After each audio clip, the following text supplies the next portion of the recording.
Hello everyone, this is Professor Nelson from Electronics. Today we're going to test something quite interesting. I'm talking about testing whether a coil is a short circuit or not. Now, this coil is made up of several turns of enameled copper wire. However, the wire is quite thick. So, could this coil create a short circuit if I connect it in parallel with the light bulb's power supply? In other words, would it cause the same short circuit as this wire here? Because it's certain that this wire will cause a short circuit. But could this coil also cause a short circuit? Well, that's what we're going to find out in this video. So stay until the end of the video to see the results both theoretically and practically. Alright, now let's test this wire first and see if it creates a short circuit. To do this, we'll first reduce the supply voltage so as not to damage the power supply. Very good. Now we're going to create a short circuit, but pay attention to the brightness of the light bulb.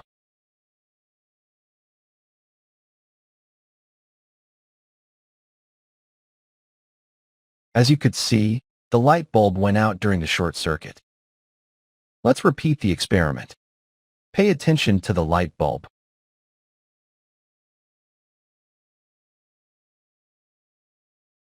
As you could see, the light bulb goes out completely, meaning there's a short circuit.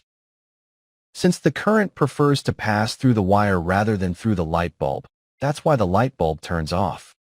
Now, let's see what happens if I place this coil. If you look closely, the wire is much thicker. I'm talking about the coil wire. It's much thicker than this wire.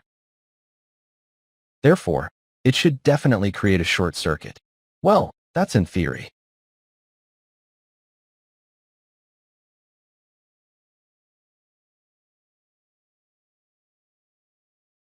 There you can see the coil. Now let's connect it, but pay attention to the brightness of the light bulb. We're going to connect it for a few seconds, so pay attention and see if the light turns off completely. As you can see, it doesn't turn off. Again. As you can see, the intensity decreases, but it doesn't turn off completely. Once more. See, it doesn't turn off. That is to say, the coil isn't a short circuit. Therefore, the light bulb won't turn off completely. But why isn't the coil a short circuit?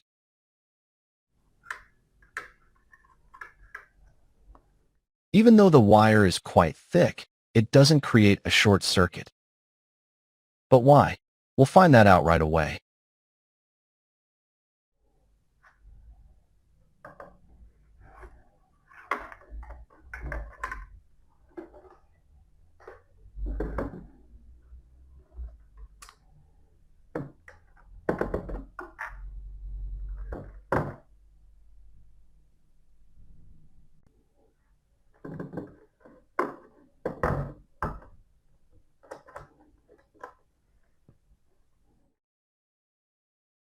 The first thing we're going to do is measure the resistance of our coil and compare it to the resistance of the wire.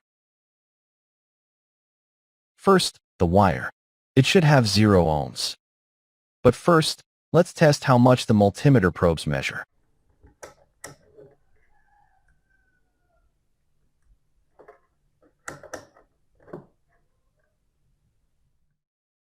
Please allow me a moment. All right. Let's measure the resistance of our coil again.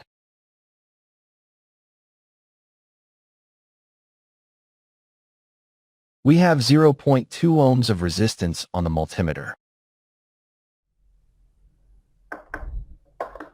Now let's see what the coil measures. Well, it measures 0 ohms. As you can see, this coil is a short circuit. That's what the multimeter says.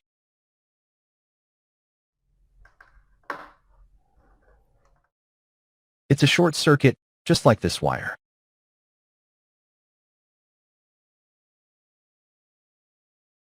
See, it measures the same. So why does this wire burn and the coil doesn't?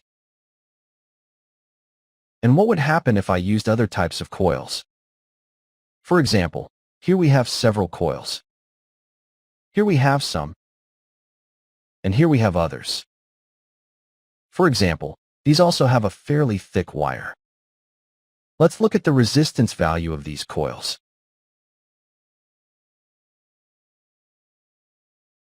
It measures the same. It's practically 0 ohms. That is, if I put this in parallel with the light bulb, it should burn just like a wire.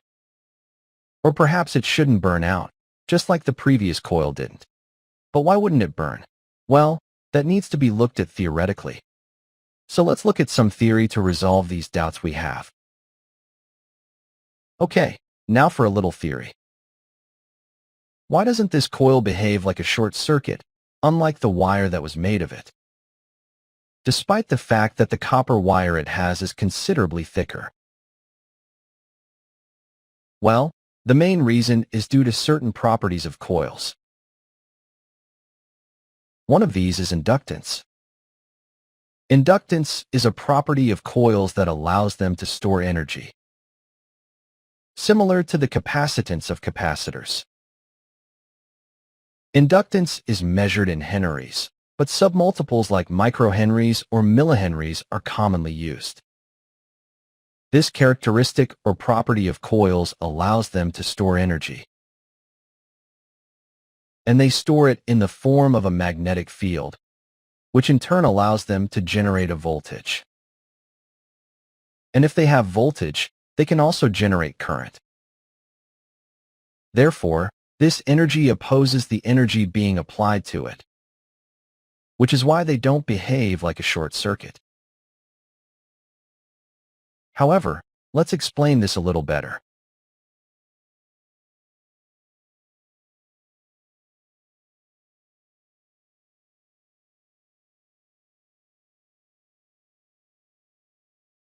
For example, here I have a coil, and a voltage must be applied to coils. This voltage can be supplied by a direct current, DC, source, or an alternating current, AC source. However, at this moment, we're going to apply direct current. When applying a DC power supply, it will deliver an amount of current depending on the resistance offered by the load or the coil. But if this coil has low resistance or is a short circuit, that is, it generates 0 ohms of resistance, the current would be quite large. However, a coil is composed of several turns, and these generate a magnetic field which increases depending on the current passing through each of the turns.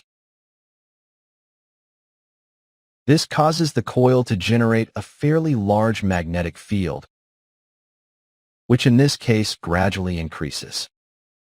This, in turn, allows the coil to generate a voltage at its ends. That voltage is called back electromotive force. This counter-electromotive force also allows a small amount of current to be delivered in the opposite direction to the current being applied to the coil. Therefore, the resulting current will be the difference between the two currents. That's why the resulting current is much smaller than the short-circuit current. This is because of this phenomenon. But this only happens for a brief moment. That is, if we keep the DC power supply on, at some point the coil will short-circuit completely and burn out. So why didn't our coil burn out in the previous tests? This is because the power supply used to energize the coil is a pulsed current or PWM power supply.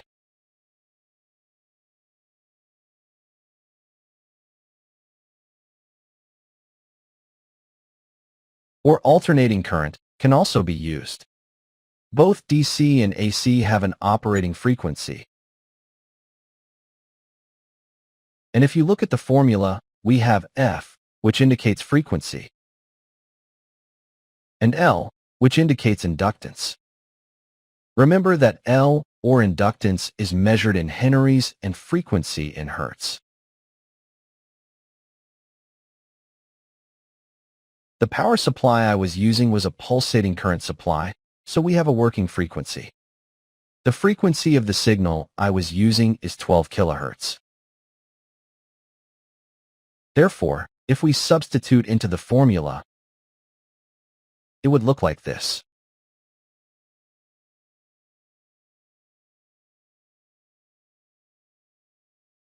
Now, the inductance will depend on the coil we are using. In this case, we use this one. Now, how can I obtain the inductance of a coil? Well, we can't do it with this multimeter. For that, we need to find another instrument, like this one here. This instrument allows us to know the inductance of the coils.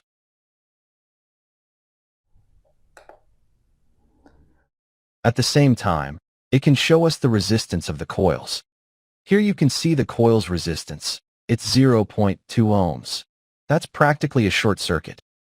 But notice that the inductance is 0.15 millihenries. Let's substitute that into the formula and find the inductive reactance. Since this is the inductive reactance, remember, it's 0.15 millihenries.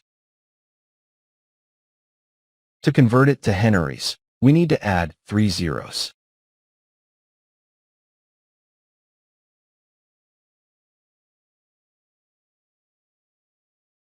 The reactance will therefore be equal to 11 ohms. This means that this coil, this one here, offers 11 ohms of resistance. So we have 11 ohms of resistance opposing this current. Therefore, the current flowing through the coil is not that of a short circuit, but is lower due to the coil's reactance. Remember that this is only theoretical. However, it gives us an idea of the result we will obtain. In the same way, you can obtain the reactance of other coils.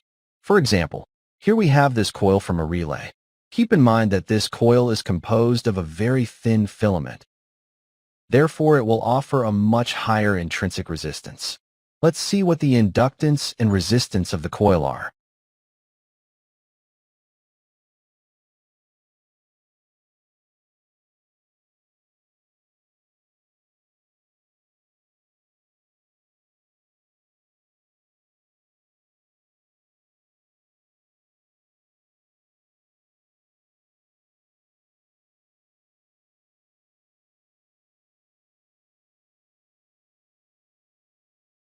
There we can see the coil's resistance is 163 ohms. That's what the coil measures. Therefore, it's not a short circuit, and the inductance is 147 millihenries, a fairly large value. This is due to the coil, which has many turns and a metal core.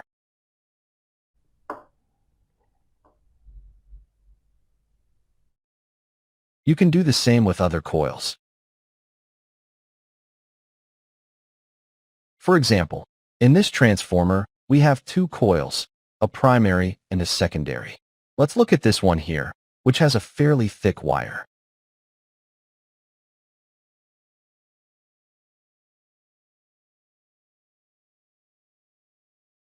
And we have a short circuit of 0.4 ohms. But the inductance is quite large, at 2.95 millihenries. Therefore, the coil won't generate a short circuit if pulsed or alternating current is applied. This is why our coil isn't a short circuit. Now let's look at a little more practice to finish the video. Alright, to finish, here you can see that I'm using a pulse signal, whose pulse width I can modify to vary the brightness of the bulb. And that's why this coil doesn't generate a short circuit. This is because we have a frequency of 12 kilohertz. Now we're going to test this transformer, which has a coil with a fairly thick copper wire.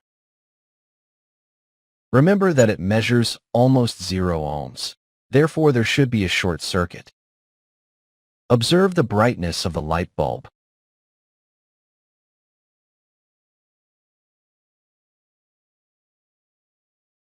They saw that it does not generate a short circuit. That is, it dims but does not turn off completely.